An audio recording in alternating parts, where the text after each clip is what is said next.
প্রশ্ন নম্বর 3টা দেখো, শিলাচক্র বা চিত্র সহ আলোচনা করো। শিলাচক্র চিত্র সহ আলোচনা, এই প্রশ্নটি তোমাদের পরীক্ষায় ধরো মিলে গেছে, এটি ভেরি ভেরি ইম্পর্টেন্ট। তোমরা ধরে নাও মিলে গেছে, প্রশ্ন তোমার চোখ বন্ধ করে মুখস্থ করো, তোমাদের পরীক্ষায় পড়ছে প্রশ্নের গ্যারান্টি থাকবে। 4 নম্বর প্রশ্ন হচ্ছে, নেপালের পর্যটক শিল্পে উন্নত কেন?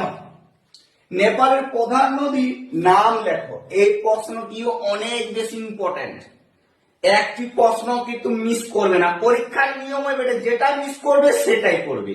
তাই তোমাদের যে 8টি আমি কমন দিচ্ছি, 3 নম্বরে তোমার কমন পাবে, লিখে আসবে, ঠিক আছে।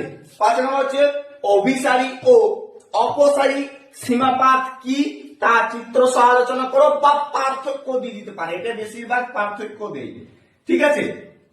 এটা পার্থক্য তোমরা মুখস্থটা করে রাখো, কি কি অভিসারী আর অপসারী পার্থক্য সীমাপাতে।